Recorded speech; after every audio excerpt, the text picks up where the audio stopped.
Before time immortal, the dark and stormy nights arose from creation's primordial nectar. Brought to this world as both muse and master to deliver mortals from misery and the mundane. Welcome, lords and ladies. It's the dark and stormy nights.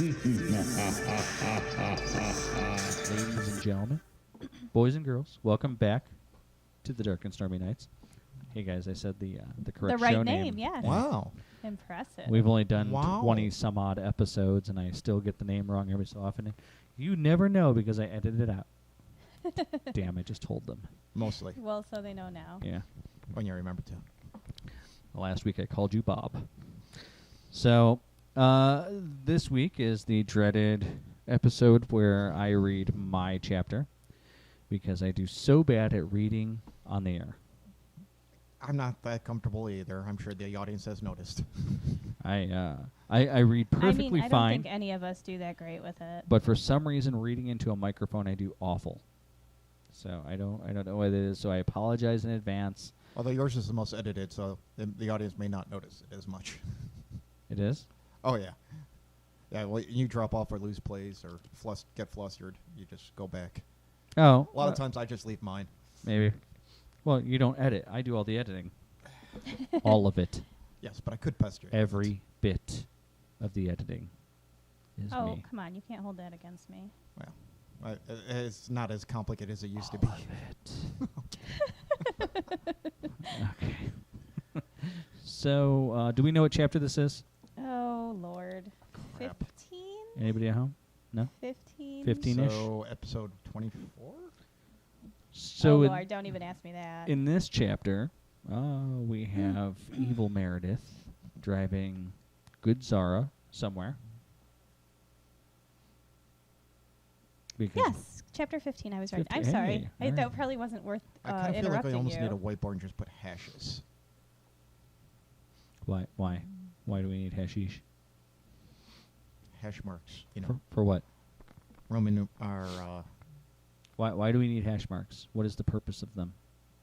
so we always know what number we're on. Oh, well, I mean, I guess we could just start writing this stuff down instead of flying by the seat of our pants. I mean, it's in my document. I apologize. I mean, she didn't does. have it on hand. Tyr has the stuff tracked in a computer. We could start making Odin do something. You know, like writing in the notebook I bought him. I'm not even sure where that's at right now. Yeah, I thought so. All right, I guess we're going to start this before the slight buzz that I got here at noon wears off. So, not an alcoholic, I'm just nervous. All right, so, pardon.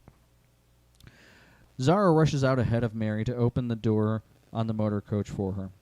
Mary responded of, "No, doll. Hop in. I'm driving. Hammond has been teaching me." Zara responded inquisitively, "He has? I hadn't noticed that." Mary continued gracefully, vaulting herself into the driver's seat and closing the door. Zara stood dumbfounded a moment. "Mary, well, come on, love. Let's get a move on." Zara seized her composure and climbed into the motor coach. "So what was it you needed me for, Mary?" Zara inquired. "A fracture has opened in London, causing the paranormal to escape into our world and leaving the paranormal that were already here in an uncontrolled state. London is in great danger. We are needed downtown at once." "Certainly, Mary," Zara replied. "Do we have a plan?" "Oh, I have a plan, all right. We need to stop the flow into London." As Mary and Zara approached London, Zara could see a large bronze and silver airship circling the city. On each side, the massive image of a man was somehow being projected from the distance. From this distance, Zara could not make out what he was saying. Whatever was broadcasting the audio was loud, but echoed so much it made his voice unintelligible. Zara found herself so mesmerized by the display she didn't even notice the legion of Londoners who had also been mesmerized by the display. Mary continued to drive at top speed through the twisted London streets, only made worse by the congestion formed by the mindless idiots staring at the display. and worse yet, by the growing insurgence of unnatural beings, which was starting to flood the city. As they drove ever closer to the source of the voice, became clear. It was a loop that repeated, "The devil has made his plan visible. He releases his demons into our world to deliver our destruction. Only Jesus can save you. Come to me for salvation, for I deliver the might of God and his archangels. I deliver God's might to cleanse the world of this evil. Tell your church leaders and your representatives in Parliament that you need me, Bishop Talbot, to be elected Grand Inquisitor to bring London back to God. You need me, Bishop Talbot, to save London from evil. You need me, Bishop Talbot, to restore humanity." The recording then loops. Once Zara had heard the entire loop, her trance was broken. She looked around her and noticed the motor coach speeding past hundreds of Londoners, shaking themselves from a similar trance, and among them many of the paranormal walked now exposed, visible for all to see. As their wits came to them, the Londoners began to react to the paranormals, some attacking them as enemies, emptying their fear and hatred onto them. Some simply stood and shrieked in horror, while others ran in terror. The city exploded into violence. Many paranormals fled, but some felt they were left with no choice but to fight. The sudden bout of carnage was horrifying. As Meredith dodged through the streets, it became worse and worse. Chants became audible as they neared the square. "Talbot," they cheered. "Talbot," it became louder. "Talbot," used as a battle cry of those humans who stood their ground. And I will stop here. We'll do the next part in the next section. How many parts do you have? 3. Okay. So I know that was rough. I didn't realize how many misspellings I had and stuff. But what do we think? I think it's cool. I think that you're definitely like, okay, well, I mean, the goal was to introduce Talbot, which you did, and I think that it definitely delivered it with some drama and some kind of like increasing tension there. Yeah, it felt is perfect. a lot like an election campaign. little on the crass side, a little overt. Well, I mean, something crazy is happening right now, right? Right. Like, honestly, I mean, if they weren't reacting on an emotional level under being attacked. okay, but I want you to think about, like, because the three of us went They to might Pride question this that. year, right? Mm-hmm. And we remember the guy standing outside on the chair with Right. his megaphone. And Rallying honestly, hate to... yeah, at a peaceful Oh, yeah, event. yeah, So, yeah, I mean, yeah. really, it is kind of reminiscent of, Right. I mean, he was spewing hate at people, hoping to get the hateful under his wing, right. you know? Well, But, they actually oh, had like a but couple he was pastors. playing, One was like- trying a different route. Yeah, Well, they were were very playing nice sneaky, guy. right? They were Like, playing we want to Raptor. save you, but you're going to hell Right. because of something that has nothing to do with anything. There was anybody 3 of else. them. They were playing Raptor. One person would stand up and talk, while Right. the other 2 circled through the crowd trying to convert people or trying to instigate things. Yeah, I talked to one briefly. They were awful human beings. So, I mean, having had a recent firsthand experience, Yeah. it's not Well, so different. Now, I mean, I feel Talbot is taking advantage of a situation. But in is that it, chaos, The 20 feet away, situation you he weren't doing created. anything. is it deniable that he did? I mean, that you had the blimps in the air already that quick with a message already, Mm, you know, that's a good That's point. as London comes apart at the seams. That's my point, is that if people weren't reacting on an emotional level under attack, people would question the nature of what they're hearing. Well, it's not Right, just that. Like I said, they but- were mesmerized by the whole thing, you know. But in mass quantities, in a situation of fear, people yeah. can be very gullible. Oh, yeah. So, And then you have group mind, you know. right.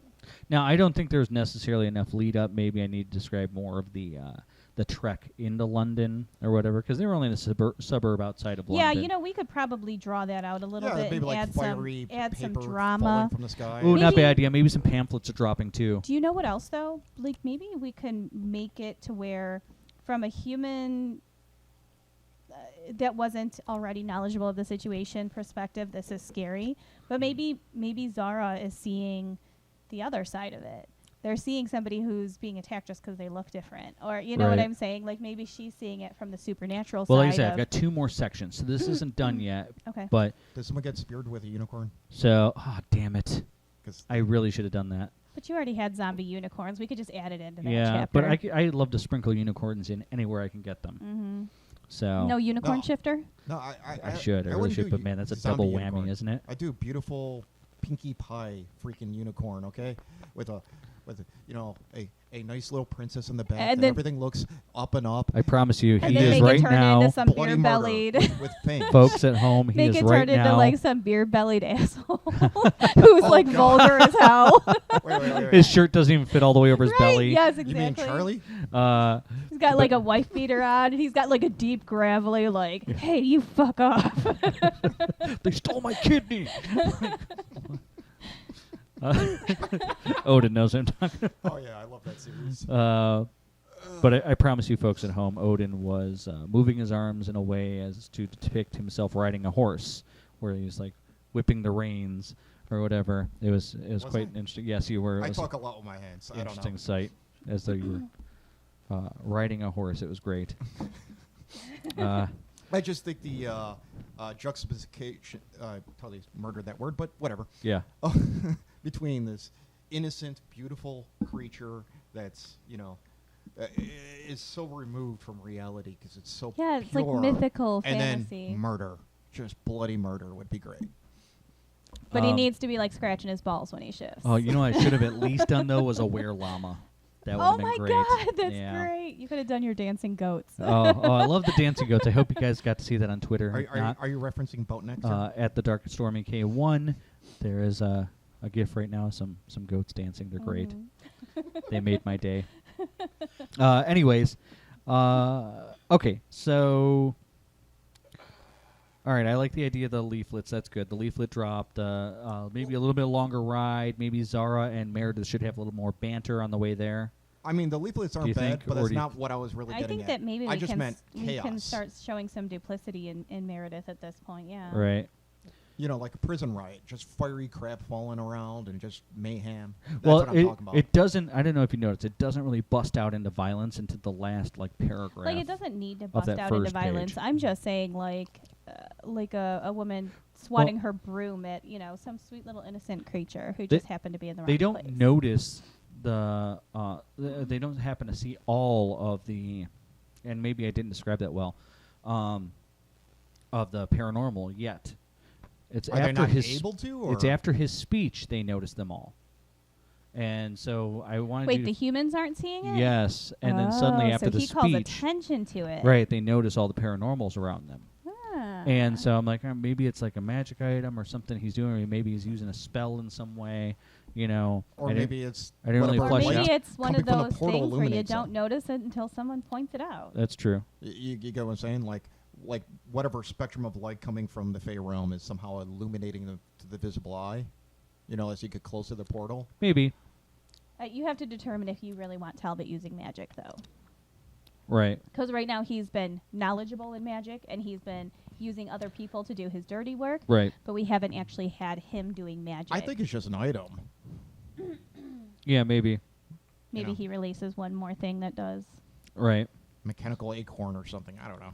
Sure. So, and then I thought maybe we go a little purgy with this, and he can throw some of his own men out into the streets just to, whip things up a little bit more. But I'm not sure it's necessary. Are they wearing tigers with giant red crosses Do on you them? think Maybe it they point out who escalates they to are? that.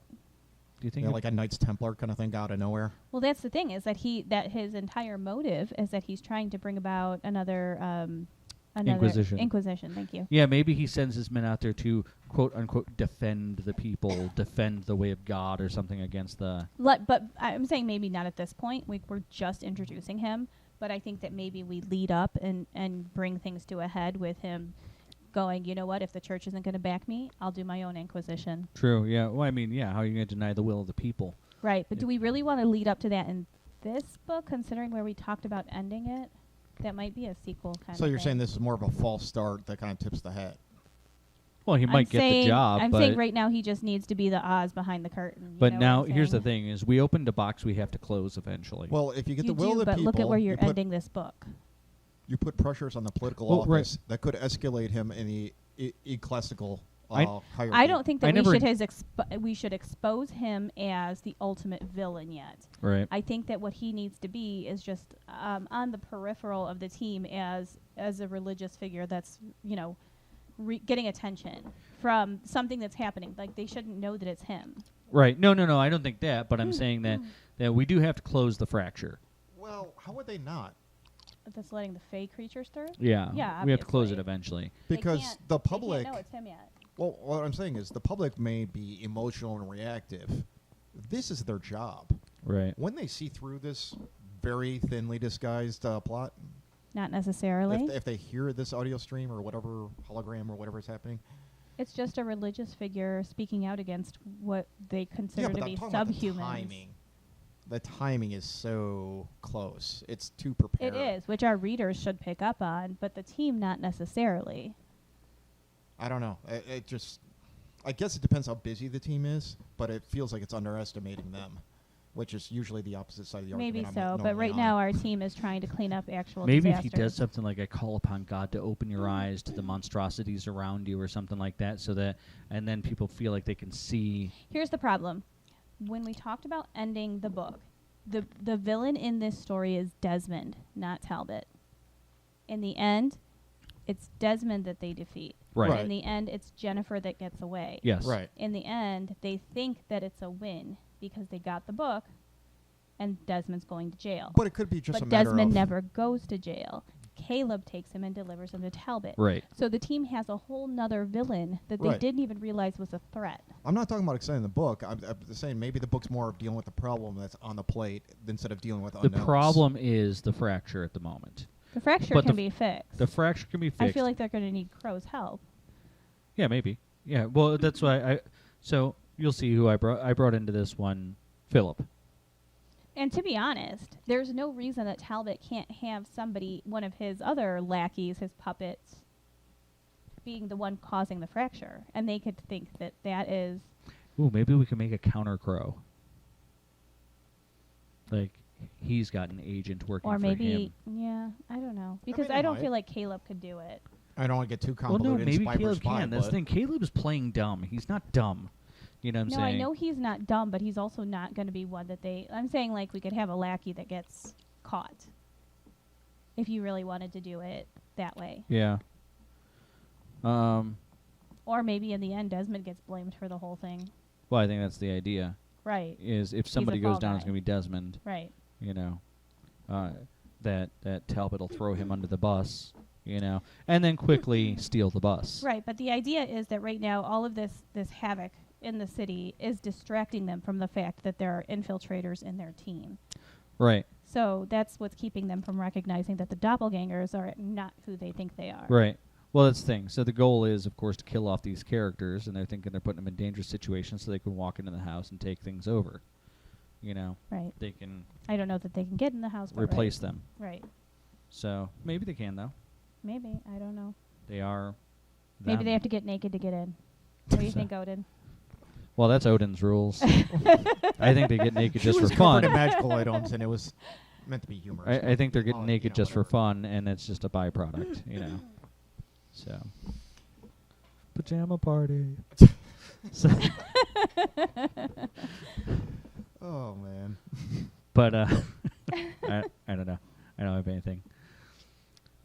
Okay, so do you think we need to add anything else to this? So we think so you don't think that we need more rapport or like more going on between Mary and Zara before we get downtown? I think that you can start shining a suspicious light on Mary. Okay. I mean, not in what you've read so far. I think that... I was yeah. just saying that chaos would help sell everyone buying in. That was my only thing. Is trouble. Well, we're not there yet. Like I said, this is Right. just the first of 3 Okay. parts. Okay, so see what you think after I'm done with all that. I'm sure it'll be good. Well, but I'm only, of course, telling it from one perspective. We're following Zara. Right. So we'll see where that all goes, I guess.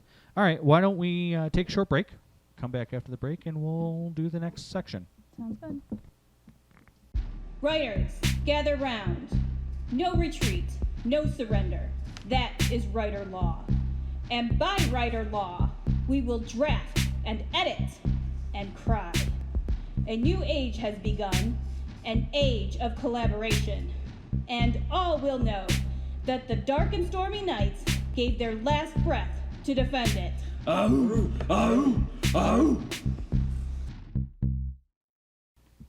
And we are back. I know you missed us. Okay. So I'm going to go ahead and read the next section, and then you can tell me how amazing I am. Sound good? Yep, that's good. Okay, great.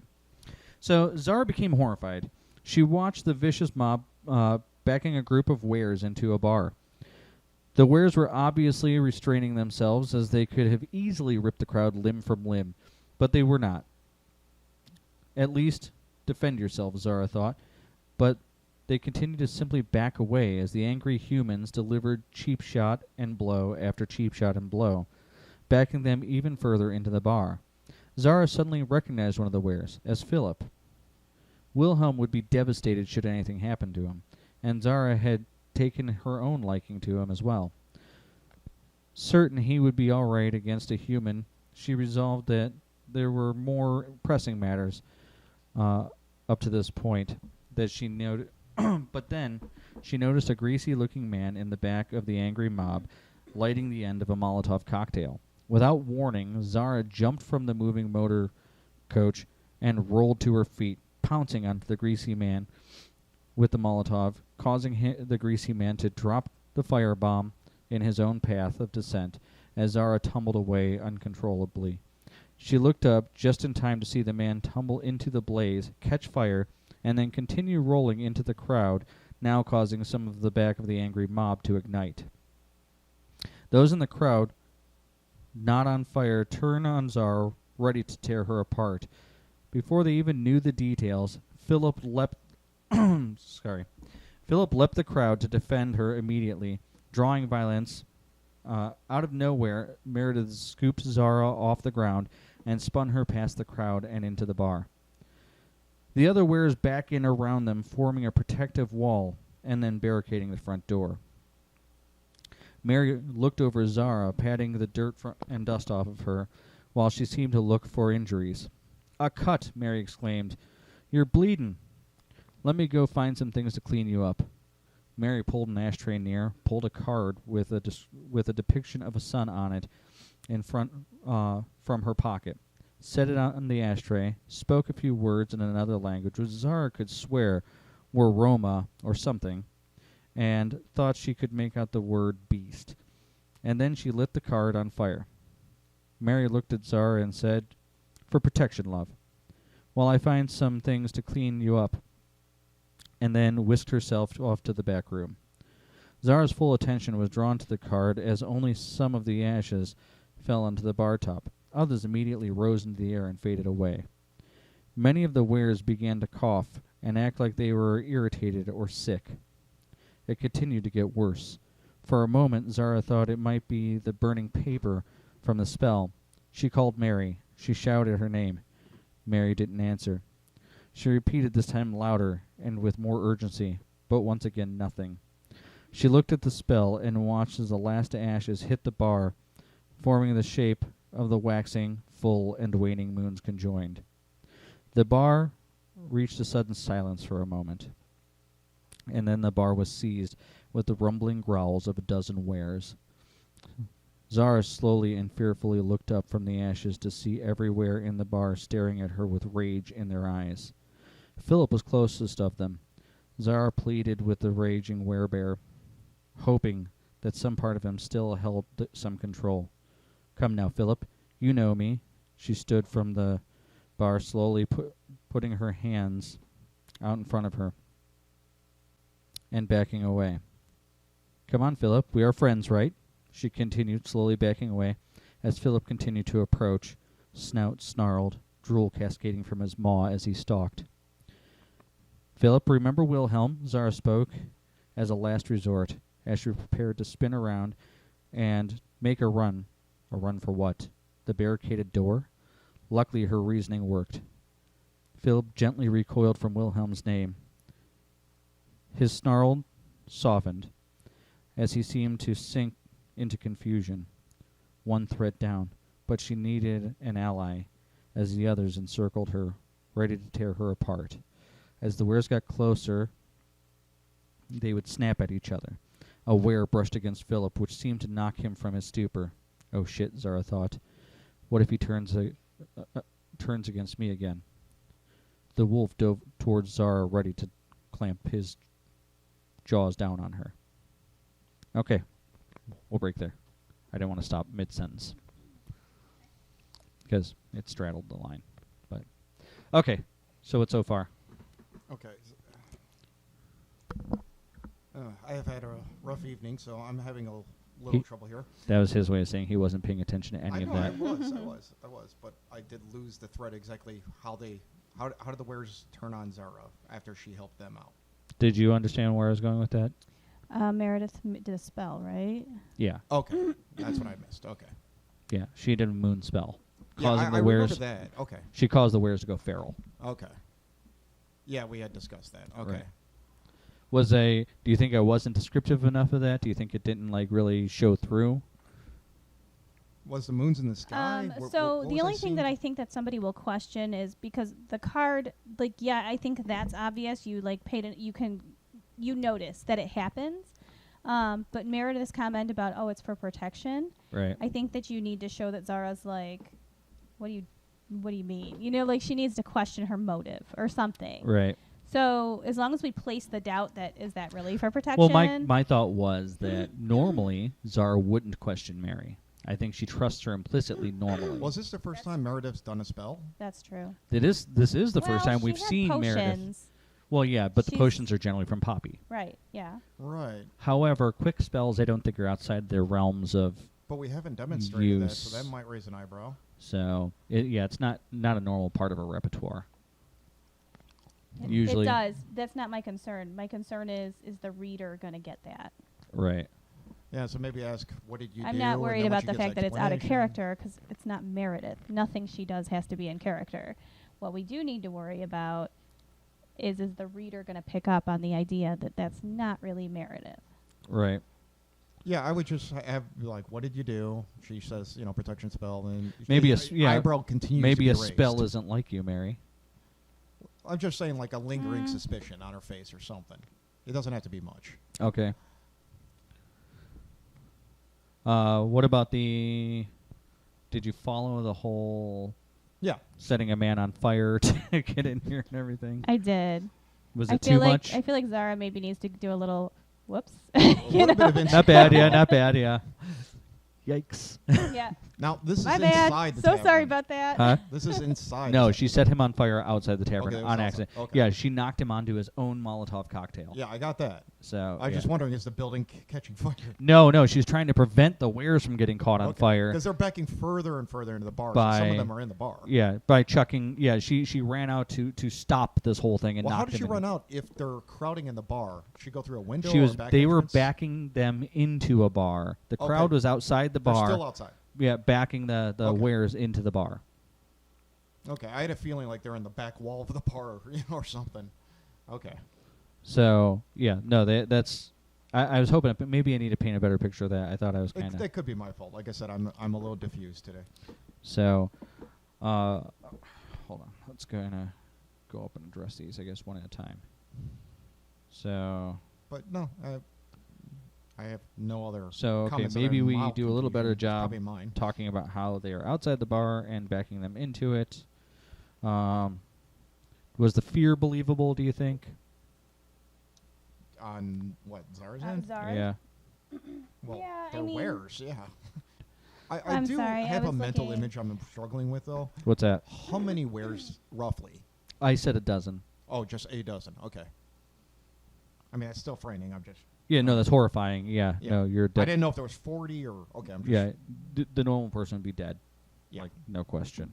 So, but I thought I did mention a dozen specifically. I don't know why that page read so fast. Okay, so pretty much as soon as like they jump into the fight, Mary's like, I'm out, right?